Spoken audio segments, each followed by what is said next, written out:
السلام علیکم ورحمۃ اللہ وبرکاتہ، الحمد للہ والصلاة والسلام علی رسول اللہ، اما بعد۔ اسلام کے تیسرے خلیفہ نبی کریم صلی اللہ علیہ وسلم کے دوہرے داماد، نیکی کے کاموں میں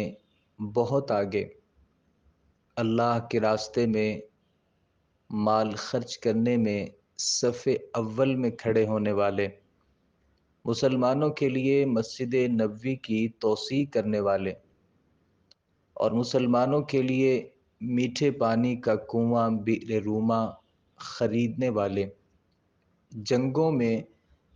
رسول اللہ صلی اللہ علیہ وسلم کے لیے اور اسلام اور اہل اسلام کے لیے اپنے بہت سارے مال کو خرچ کرنے والے، حیا کے پیکر عثمان رضی اللہ عنہ کی شخصیت سے کون واقف نہیں ہے۔ اللہ نے بہت زیادہ مقام اور مرتبہ جناب عثمان غنی رضی اللہ عنہ کو دیا۔ آپ رضی اللہ عنہ کے لیے سعادت ہے، نبی صلی اللہ علیہ وآلہ وسلم نے یکے بعد دو بیٹیاں جناب عثمان غنی رضی اللہ عنہ کے نکاح میں دیں۔ آپ اس قدر حیا کرنے والے تھے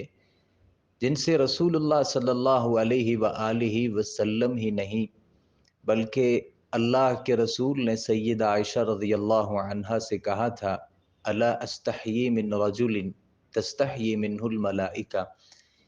کیا میں اس آدمی سے حیا نہ کروں جس سے اللہ کے فرشتے بھی حیا کرتے ہیں۔ جناب عثمان غنی رضی اللہ عنہ حیادار تھے، آپ شہید تھے، اور نبی کریم صلی اللہ علیہ وآلہ وسلم نے اپنی زندگی میں جناب عثمان غنی رضی اللہ عنہ کو شہادت کی پیشین گوئی کر دی تھی۔ جناب عثمان غنی رضی اللہ عنہ کے فضائل اور مناقب کی اگر بات کی جائے تو اس میں ایک لمبا وقت درکار ہے۔ 18 ذو الحجہ عثمان غنی رضی اللہ عنہ کی شہادت کا دن ہے، اور یہ ایسا دن ہے جس میں عثمان غنی رضی اللہ عنہ قرآن مجید کی تلاوت کرتے ہوئے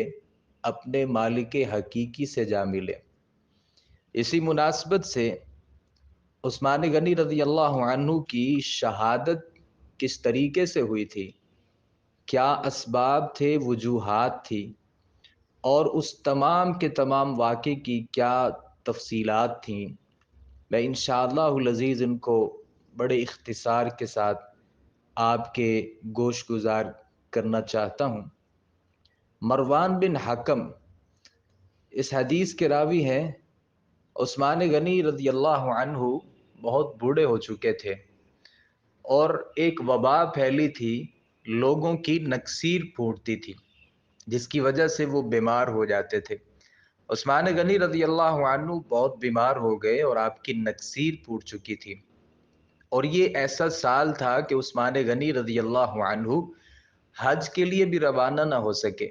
اور زندگی سے مایوس ہو کے اپنے گھر میں بیٹھ گئے اور وصیت بھی لکھ لی۔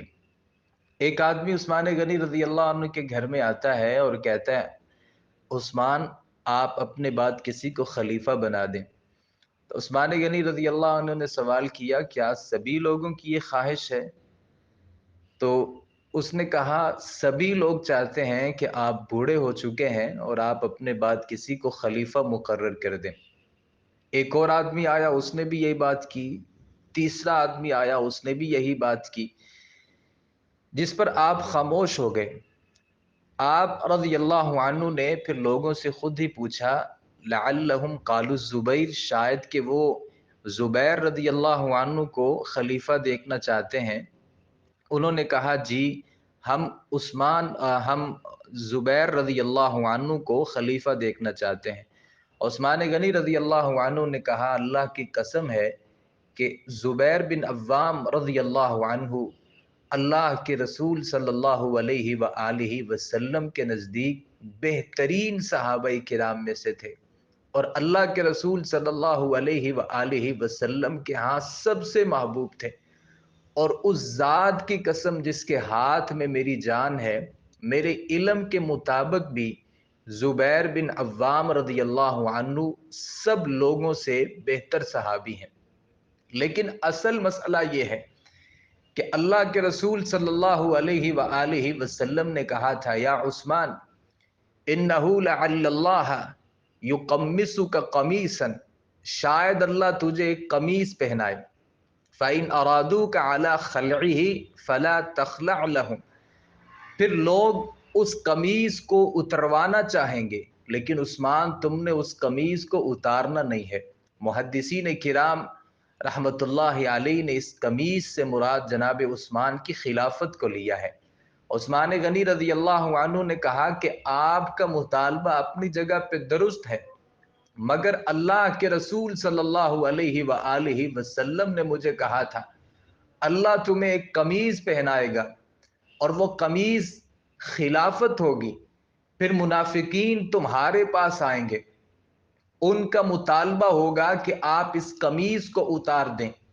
آپ خلافت کسی اور کے سپرد کر دیں، لیکن عثمان تم نے اس قمیض کو اتارنا نہیں ہے۔ اور مسند احمد میں امام احمد اس روایت کو ذکر کرتے ہیں جس میں الفاظ ہیں،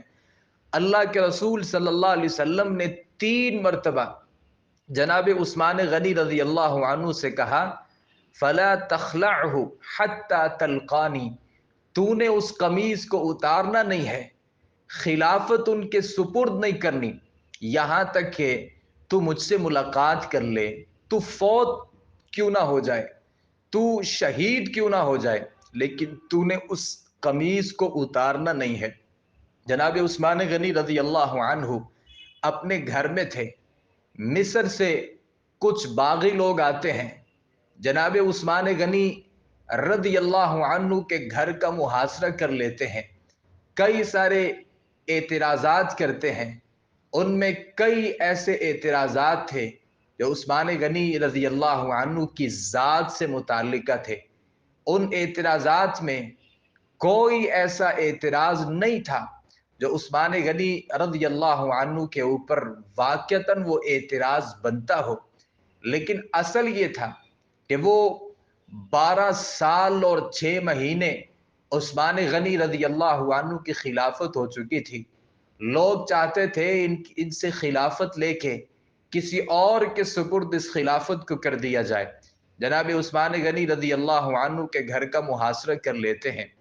اور گھر کا محاصرہ کرنے کے بعد عثمان غنی رضی اللہ عنہ کے قتل کا منصوبہ بنا لیتے ہیں۔ عثمان غنی رضی اللہ عنہ فرماتے ہیں وہ گھر میں موجود تھے، اپنے گھر میں موجود تھے، جناب امامہ الباہلی، امامہ بن سہل رضی اللہ عنہ فرماتے ہیں عثمان کے گھر میں ایک جگہ تھی جہاں پہ عثمان جاتے اور ان باغیوں کی آوازوں کو سنتے۔ جناب ابو امامہ کہتے ہیں جناب عثمان اس جگہ پر گئے، واپس آئے، آپ کے رنگ اڑا ہوا تھا، آپ کا رنگ اڑا ہوا تھا، آپ کا چہرہ متغیر تھا، اور مجھ سے کہنے لگے یہ لوگ مجھے قتل کی دھمکیاں دے رہے ہیں۔ ہم نے کہا امیر المؤمنین اللہ آپ کو کافی ہوگا۔ پھر انہوں نے کہا وَبِمَا يَقْتُلُونَنِي، لوگ مجھے کیوں قتل کرتے ہیں؟ سمعت رسول اللہ صلی اللہ علیہ وآلہ وسلم، میں نے اللہ کے رسول صلی اللہ علیہ وسلم سے سنا ہے لا يحل دم امرئ مسلم الا باحدى ثلاث، 3 وجوہات کے علاوہ کسی مسلمان کا خون بہانا جائز نہیں ہے۔ وہ 3 کام ہیں، کفر بعد اسلام، اسلام کے بعد کفر کرنا، او زنم بعد احسان، پاک دامنی کے بعد، اسلام کے بعد، شادی کر لینے کے بعد زنا کرنا، او قتل نفس بغیر نفس، یا کسی جان کے بدلے کسی دوسرے مسلمان کو قتل کیا جائے گا۔ عثمان غنی رضی اللہ عنہ فرمانے لگے فواللہ ما زنیت فی جاہلیہ، اللہ کی قسم ہے میں نے تو زمانہ جاہلیت میں کبھی زنا نہیں کیا تھا، ولا فی اسلام قط، اور نہ اسلام لانے کے بعد میں نے زنا کیا ہے، ولا احببت ان لی بدینی بدلا منذ ہدانی اللہ، جب سے اللہ نے مجھے ہدایت دی ہے، اللہ نے مجھے اسلام کی ہدایت دی ہے، اپنے دین کو بدلنے کی تمنا نہیں کی۔ وَلَا قَتَلْتُ نَفْسًا، اور آج تک میں نے کسی انسان کو قتل نہیں کیا، اور یہ لوگ مجھے کیوں قتل کرنا چاہتے ہیں؟ اور یہی باتیں عبداللہ ابن عمر فرماتے ہیں، باغیوں نے عثمان غنی کا جب محاصرہ کر لیا تو عثمان غنی رضی اللہ عنہ لوگوں کی طرف متوجہ ہوئے اور یہ باتیں کہیں، میں نے زمانہ جاہلیت میں بھی زنا نہیں کیا تھا، اسلام لانے کے بعد بھی زنا نہیں کیا، اسلام لانے کے بعد میں نے کبھی کفر میں واپس پلٹنے کو پسند نہیں کیا، اور کسی انسان کو ناحق قتل نہیں کیا، تو لوگ مجھے کیوں قتل کرنا چاہتے ہیں؟ لوگ جناب عثمان کو قتل کرنا چاہتے ہیں۔ آپ اپنے گھر کے اندر محصور ہو چکے ہیں، جناب عثمان رضی اللہ عنہ گھر میں تھے، عبداللہ ابن زبیر اور دیگر صحابہ کرام جناب عثمان کے ساتھ ہیں۔ کہا جناب عثمان لڑائی کرتے ہیں، ان باغیوں کے خلاف جہاد کرتے ہیں، ان کے خلاف قتال کرتے ہیں، جو آپ کا راستہ روکے ہوئے ہیں، ہم ان کو قتل کر دیں گے۔ عثمان غنی رضی اللہ عنہ نے امت کے وسیع تر مفاد کی خاطر لڑائی سے گریز کیا اور لوگوں سے کہا، جس شخص پر میری سمع و اطاعت واجب ہے، میں اسے قسم دیتا ہوں وہ اپنا ہاتھ اور ہتھیار روک کے رہے۔ آج میرا سب سے بڑا مددگار وہ ہوگا جو ہتھیار اور اپنا ہاتھ کو روک کے رکھے گا۔ جناب عثمان غنی رضی اللہ عنہ محاصرے میں تھے، آپ وہاں پر موجود تھے، آپ کے اوپر طرح طرح کے اعتراضات کیے جا رہے تھے، اور عثمان غنی رضی اللہ عنہ اپنے گھر کی چھت پر آتے ہیں، لوگوں سے کہتے ہیں، اللہ کو گواہ بنا کے مجھے اس بات کا جواب دیجئے، میں نے مسجد نبوی کی توسیع نہیں کی تھی، جب مسجد نبوی کی جگہ کم پڑ گئی تھی، اللہ کے رسول نے مطالبہ کیا تھا، کون آدمی ہے جو مسجد نبوی کی توسیع کرے گا، میں اسے جنت کی ضمانت دیتا ہوں۔ بتاؤ وہ میں نہیں تھا جس نے مسجد نبوی کے لیے جگہ کو خریدا تھا؟ لوگوں نے کہا، آپ بات درست کر رہے ہیں، آپ نے مسجد نبوی کی توسیع کی تھی۔ جناب عثمان نے لوگوں سے کہا، پھر تم مجھے اس مسجد میں نماز نہیں پڑھنے دیتے، بتاؤ اللہ کو گواہ بنا کے، اللہ کو گواہ بنا کے بتائیے، بئر روما ایک یہودی کا کنواں ہوا کرتا تھا پورے مدینے میں، اس کے علاوہ میٹھا پانی کسی اور کنویں کا نہیں تھا، مسلمانوں کو پانی پینے میں دشواری ہوتی تھی۔ جب اللہ کے رسول نے اعلان کیا تھا، کون آدمی ہے جو بئر روما خریدے گا اور اسے مسلمانوں کے لیے وقف کر دے گا؟ بتاؤ، میں نے مسلمانوں کے لیے بئر روما کو خریدا نہیں تھا اور پھر مسلمانوں کے لیے اسے وقف نہیں کیا تھا۔ لوگوں نے کہا، آپ ہم گواہی دیتے ہیں، آپ نے بئر روما کو خریدا، پھر لوگوں کے لیے اسے وقف کر دیا۔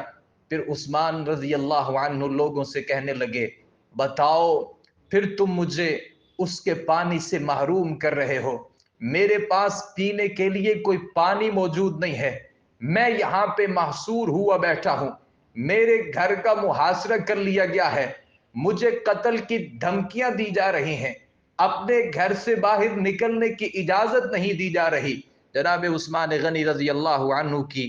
ان باتوں کا لوگوں کے اوپر کوئی اثر نہیں تھا۔ ابو سعید الخدری فرماتے ہیں، یہ واحد موقع تھا، عثمان گفتگو کرتے تھے، باغی ان کی باتوں کو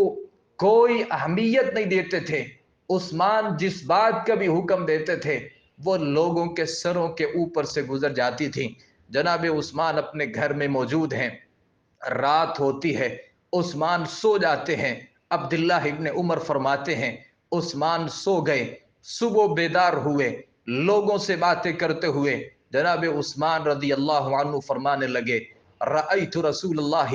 صلی اللہ علیہ وآلہ وسلم و ابا بکر و عمر، میں نے رات کو خواب دیکھا ہے، اللہ کے رسول کو دیکھا، ابو بکر کو دیکھا، عمر کو دیکھا، اور کہنے لگے، افطر عندنا اللیلہ، آج ہمارے ہاں روزہ افطار کر لیجئے۔